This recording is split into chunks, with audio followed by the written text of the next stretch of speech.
Nomenclature of ketone. Ketone function group आपके पास aldehyde की ही एक सेकेंडरी फॉर्म है, काइंड ऑफ ये लगा लो कि इसकी आइसोमेरिक फॉर्म है। एल्डिहाइड में आपके पास एक टर्मिनल ग्रुप था जहाँ चेन पे जुड़ जाएगा वैसे स्टार्ट कराते नहीं, लेकिन कीटोन आपके पास इस टाइप से है जो चेन के बीच में आएगा। सबसे सिंपलेस्ट कीटोन 3 कार्बन का होगा, कौन सा होगा? CH3 CO CH3। यहाँ पे इसको ऐसे भी लिख सकते हो CH3 C double bond O CH3। इसके अंदर आपके पास 3 कार्बन है, वही बेसिक से लेके चले। सबसे पहले सबसे लंबी चेन ढूंढो, 3 कार्बन की 1 2 3। अब इसको नोमेनक्लेचर करो, फंक्शन ग्रुप आया सेकंड नंबर पे। क्या फंक्शन ग्रुप फर्स्ट पे या किसी और नंबर पे आ सकता है? नहीं, क्योंकि भाई इसके दोनों तरफ कार्बन तो होने जरूरी है। एक तरफ BH आ गया तो एल्डिहाइड हो जाएगा। तो सबसे छोटा कीटोन है वो 3 कार्बन का बनेगा जी, और इसका नाम क्या हो जाएगा? 3 के लिए पेरेंट बढ़ गया है प्रो। अब रही बात कीटोन की, तो कीटोन में आप क्या करोगे? अल्कीन के अंदर से आप E को हटा दोगे, उसकी जगह ON जोड़ दोगे, तो नाम क्या बन जाएगा आपके पास? एल्केनोन। तो वही यहाँ पे होगा। प्रोपेन जो है उसमें आप E हटा के उसकी जगह क्या लगा दोगे? प्रोपेनोन। इसका नंबर नहीं लिखा है, क्यों नहीं लिखा भाई? अरे इसकी और दूसरी जगह ही नहीं है कहीं और कहने के लिए, आगे पीछे कहीं आ ही नहीं सकता, क्योंकि यहाँ से नंबर कर दो भी दो, जैसे कर दो भी दो, तो प्रोपेनोन जो बनेगा उसको प्रोपेन 2 ऑन लिखो या प्रोपेनोन लिखो, कोई दिक्कत नहीं है। इसका कॉमन नाम बहुत फेमस है, this is famous by the name of acetone. ये एसीटोन के नाम से बहुत फेमस है, बहुत यूज होगा।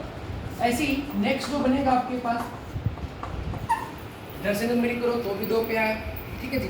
इधर से करो तो 3 पे आए, तो लोएस्ट लोकेंट कौन से नंबरिंग कराएगा? 1 2 3 4। नाम क्या हो जाएगा? ब्यूटेन 2ONE या ब्यूटेनोन। लेकिन 5 वाले में थोड़ा सा ध्यान देना पड़ेगा, देखो जी, ठीक है जी। ये कौन सा हो गया? पेंटन 2ONE। लेकिन ये कौन सा बनेगा भाई? नंबरिंग कैसे करो? इस तरफ से करो या इस तरफ से करो, 3 पे आएगा तो कौन सा जाएगा? पेंटन 3ONE, जो एक दूसरे की पोजिशनल आइसोमर्स हो जाएंगे। ऐसे ही 6 में हो जाएगा आपके पास हेक्सेन ONE। कितने फॉर्म बन सकते हैं? देखो 1 2 3 4 5 6। एक बार यहाँ लगा दिया हेक्सेन 2ONE, एक बार यहाँ लगा दिया हेक्सेन 3ONE। यहाँ लगाओगे तो फिर से 1 2 3 इधर से नंबरिंग करनी पड़ेगी, हेक्सेन 3ONE। इसके भी 2 फॉर्मूले बन सकते हैं। यहीं पे एक नई चीज आएगी जी, ये वाली चीज देखो, सॉरी ऐसे। अगर आप इसको कुछ टाइम के लिए भूल जाती है, क्या आपके पास है? साइक्लोहेक्सीन, और इसके ऊपर ये लगा दिया बोर्ड कि बार फंक्शन ग्रुप इसके अंदर ही आ गया है, उसका नाम क्या हो जाएगा? साइक्लोहेक्सेनोन। साइक्लोहेक्सीन के अंदर से E हटा के उसकी जगह क्या लिया है? ONE। तो नाम क्या हो जाएगा इसका? साइक्लोहेक्सेनोन। ऐसे ही आपके पास औरों का नोमेनक्लेचर आराम से हो जाएगा। आगे चलते हैं थोड़ा सा। इसके बाद अपने पास अगला जो फंक्शनल ग्रुप आएगा वो आएगा कीटोन के बाद कार्बोक्सिलिक एसिड। देखिए कार्बोक्सिलिक एसिड क्या है?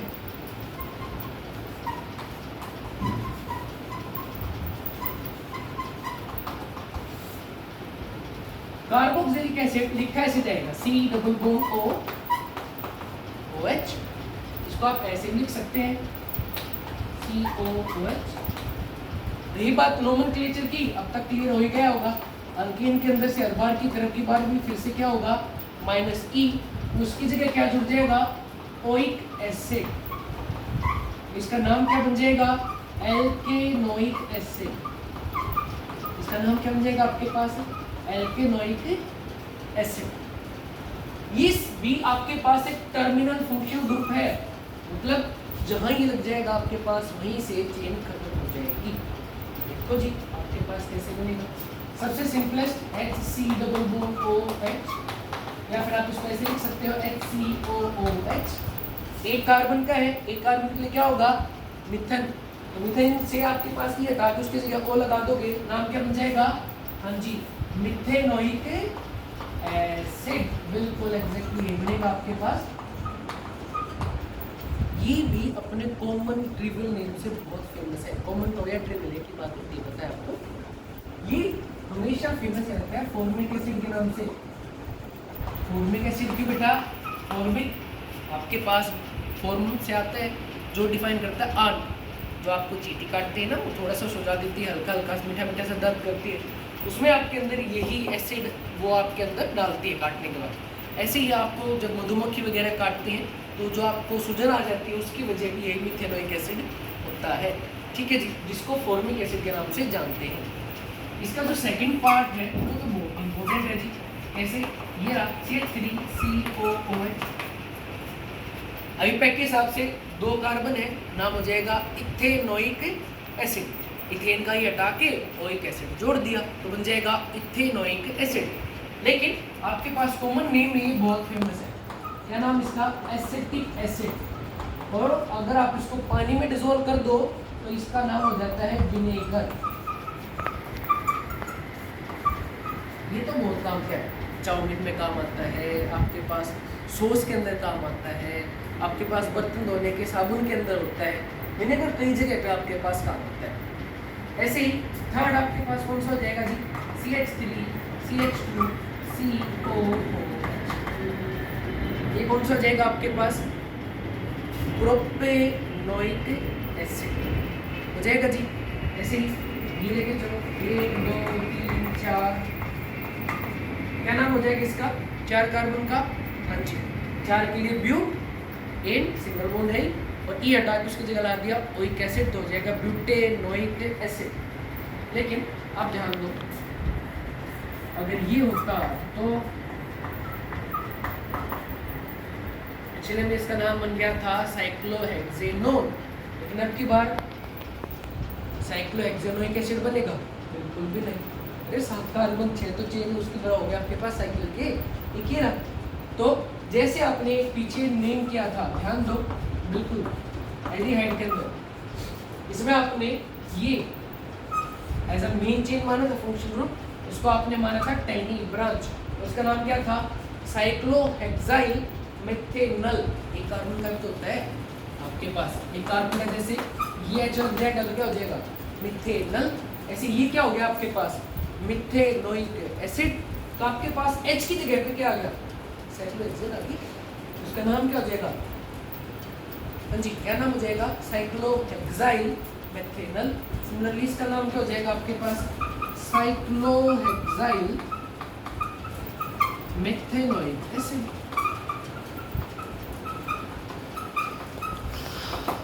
मैंने ये एग्जाम्पल किस लिए दिए थे?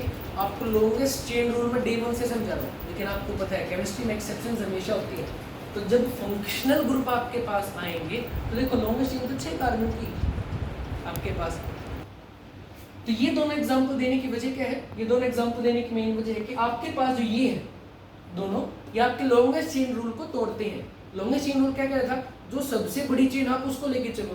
लेकिन देखो जब फंक्शनल ग्रुप आए उन्होंने लॉन्गेस्ट चेन रूल को भी तोड़वा दिया। उन्होंने कहा कि भाई आपके पास सीधा सीधा सा जिसके अंदर फंक्शनल ग्रुप है वो चेन छोटी है बड़ी है कोई मीनिंग नहीं, उसी को आप मेन चेन लेके चलोगे।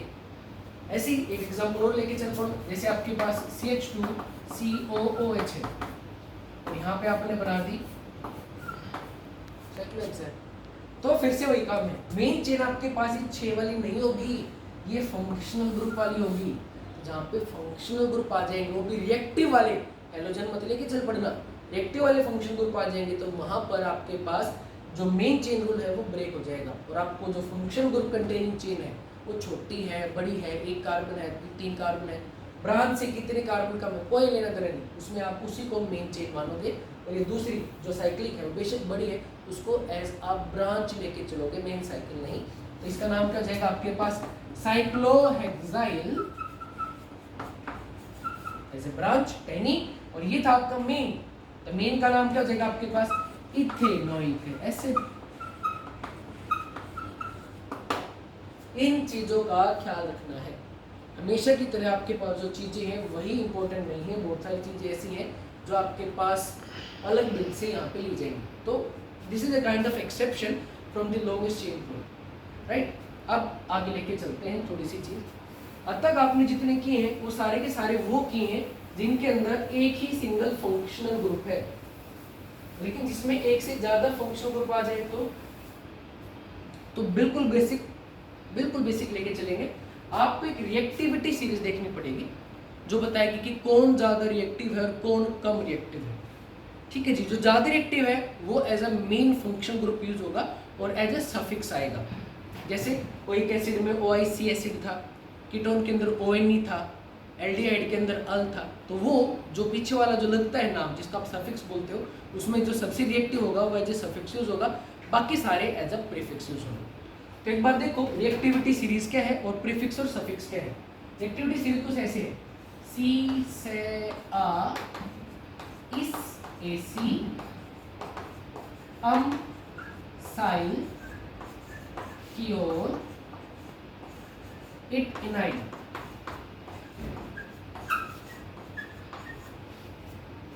एक छोटी सी लर्निंग टेक्निक आप अपनी बना सकते हो। C से A इस AC साई साइल की ओर इट इनाइड। ये भाई साहब जो है ये काफी ज्यादा रिएक्टिव, इससे नीचे वाले से कम रिएक्टिव है। देख लो अभी है क्या। C डिफाइन करता है कार्बोक्सिलिक एसिड को, H डिफाइन करता है सल्फोनिक एसिड को, A डिफाइन करता है बेटा एसिड एनहाइड्राइड को,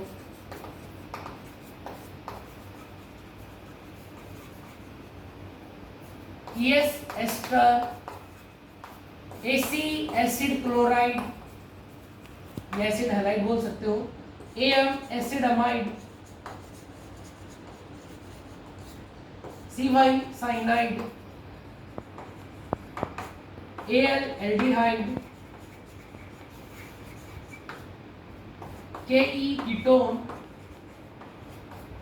OL alcohol, ET ether, EN double bond, YN triple bond. इस तरीके से आपके पास रिएक्टिविटी है। सबसे ज्यादा रिएक्टिव कार्बोक्सिलिक एसिड। अब एक बार जो मेन फंक्शन सभी के नहीं सर थोड़ा सा करिए, जो मेन फंक्शन ग्रुप होंगे जैसे प्रीफिक्स और सफिक्स पे चेक कर लो आप। जैसे आपके पास हेलोजन था सबसे पहले फंक्शन ग्रुप में, हेलोजन हमेशा एज ए प्रीफिक्स ही यूज होगा और उसमें हमेशा आप क्या बोलते थे हेलो, और एज ए सफिक्स ये होता ही नहीं है, ये हमेशा रहता ही प्रीफिक्स है। रिएक्टिविटी इतनी कम है उसके लिए आप यूज करते हैं हेलो, फ्लोरो, क्लोरो, ब्रोमो, आयोडो। उसके बाद आपके पास एल्कोहल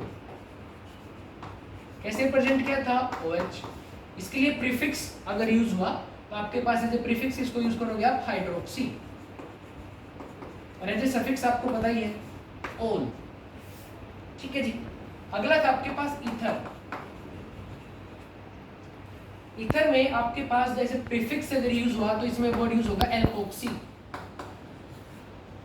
एज ए सफिक्स ये एल्कोक्सी एल्कीन इसका नाम होता ही है, तो एज ए सफिक्स में कुछ खास आता नहीं है, एल्कोक्सी एल्कीन इसका प्रॉपर नाम बनता है, बात करेंगे इस पे। इसके बाद आपके पास आता है एल्डिहाइड,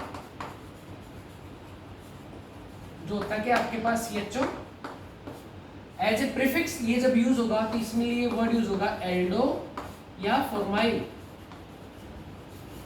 एल्डो या फॉर्माइल, और एज ए सफिक्स तो आपको पता ही है अल यूज होगा। ऐसे अगर मैं बात करूं कीटोन की, कीटोन क्या था अभी चेक किया आपने। कीटोन के लिए क्या वर्ड यूज होगा आपके लिए एज ए प्रीफिक्स, आपके लिए वर्ड यूज होगा कीटो या फिर ऑक्सो, और एज ए सफिक्स अभी बात की आपने क्या यूज होगा ONE। ये इंपॉर्टेंट है आपके पास, 4-5 काफी इंपॉर्टेंट है, एक दूसरे के साथ काफी ज्यादा यूज होंगे। एक दो इसकी एप्लीकेशन देखने की कोशिश करते हैं, आपको समझ में आ जाएंगे। एक बार टेबल देख लो।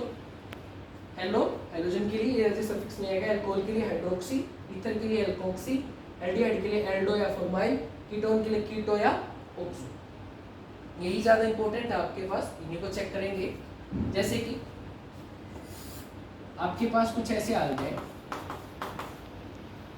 यहाँ लगा दिया आपने OH, यहाँ लगा दिया आपने Cl, यहाँ लगा दिया Br, इसका क्या नाम होगा? तो भाई सबसे पहले लॉन्गेस्ट चेन ढूंढ लिया जी, 1 2 3 4, तो आ गई जी लॉन्गेस्ट चेन आ गई। नोमेनक्लेचर वहां से जहाँ पे मेन फंक्शनल ग्रुप, अरे मेन कौन सा, एक तो हेलोजन है और दूसरा कौन सा है एल्कोहल। रिएक्टिविटी में देखना हेलोजन तो है ही नहीं, इसका मतलब रिएक्टिव है ही नहीं, लेकिन एल्कोहल कहाँ है, ये रहा, ये तो ठीक ठाक रिएक्टिव है। आपके पास यही मेन ग्रुप की तरह काम होगा, तो यहीं से नंबरिंग होगी 1 2 3 और 4। इसका नाम हो जाएगा लिखते वक्त, 2 के ऊपर क्लोरो है, 3 के ऊपर ब्रोमो है, और नाम क्या हो जाएगा इसका, ब्यूटेनोल। लेकिन लिखते वक्त आपको लिखना है अल्फाबेटिकल ऑर्डर में, तो पहले आएगा ब्रोमो, 3 ब्रोमो 2 क्लोरो ब्यूटेनोल। ठीक है जी। ऐसे ही मान लो आपके पास आ जाए कीटोन, उसके साथ में आ गया है आपके पास OH, फिर से लॉन्गेस्ट चेन लेके चलेंगे, ये आगे जो लॉन्गेस्ट चेन, उसके अंदर फंक्शनल ग्रुप भी इंक्लूडेड है क्योंकि कार्बन फंक्शनल ग्रुप के अंदर। तो 1 2 3 और 4, तो आपके पास 3 के ऊपर क्या है एल्कोहल और 4 के ऊपर क्या है कीटोन। ज्यादा रिएक्टिव कौन है देखना, ये रहा एल्डिहाइड, ये रहा कीटोन, उसके बाद कौन है एल्कोहल। तो भाई एल्कोहल तो कम रिएक्टिव है, तो ये एज अ प्रीफिक्स यूज होगी, ये as a suffix. As a suffix ये ON नहीं होता ही है, तो इसका नाम क्या हो जाएगा आपके पास 3 हाइड्रोक्सी और ब्यूटेनोल। ऐसे ही एक और लेके देखते हैं थोड़ा सा, 1 2 3 4 5, इसके ऊपर आ गया C डबल बॉन्ड O, इसके ऊपर आ गया आपके पास CHO, इसके ऊपर एक कार्बन और लगा दिया, इस पे लगा दिया OH। देखो कितने सारे फंक्शनल ग्रुप हो गए हैं, एक कार्बोक्सिलिक एसिड, एक कीटोन, एक एल्डिहाइड और एक एल्कोहल।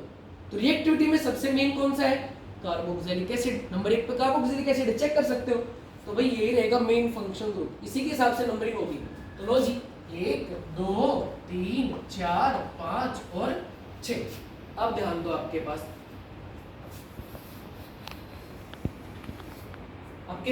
3 नंबर पे है ऑक्सो या कीटो, आपके पास 4 नंबर पे फॉर्माइल और 5 नंबर पे है हाइड्रोक्सी। अल्फाबेटिकली चेक कर लो, इसको आपने कर दिया कीटो या ऑक्सो, इसको आपने बोल दिया फॉर्माइल या एल्डोल, और ये तो हाइड्रोक्सी है। तो अल्फाबेटिकली पहले H ले लिया, सॉरी पहले A ले लिया, उसके बाद H ले लो, उसके बाद वो डिपेंड करता है आप किसको पहले लिख रहे हो या कौन सा वाला लिख रहे हो। मैं लिखता हूँ जैसे मैंने लिख दिया 4 के ऊपर है एल्डो, A पहले आ गया, उसके बाद आपके पास 5 के ऊपर है हाइड्रोक्सी, उसके बाद 3 के ऊपर है ऑक्सो। देखो फंक्शनल ग्रुप वाला कार्बन भी चेन लेंथ के अंदर इंक्लूडेड है, देखो दोनों ये इंक्लूड ही नहीं है, ठीक है जी, क्योंकि फिर ये दोनों स्किप हो जाते हैं आपके पास, तो ये नहीं इंक्लूड होगा।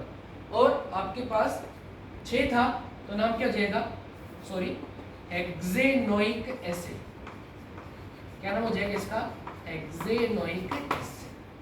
ठीक है, तो 3-4 बिल्कुल बेसिक से एग्जांपल यही समझाने के लिए थे कि अगर एक से ज्यादा फंक्शनल ग्रुप होगा तो टेंशन नहीं, एक छोटी सी टेक्निक है, सी से आ इस AC अम साइल की ओर, इसको उठाओ, उठा के आपके पास नोमेनक्लेचर शुरू करो। जो ज्यादा रिएक्टिव है वो एज ए सफिक्स यूज करो, ठीक है जी, और जो आपके पास कम रिएक्टिव है उसको एज ए प्रीफिक्स यूज करो।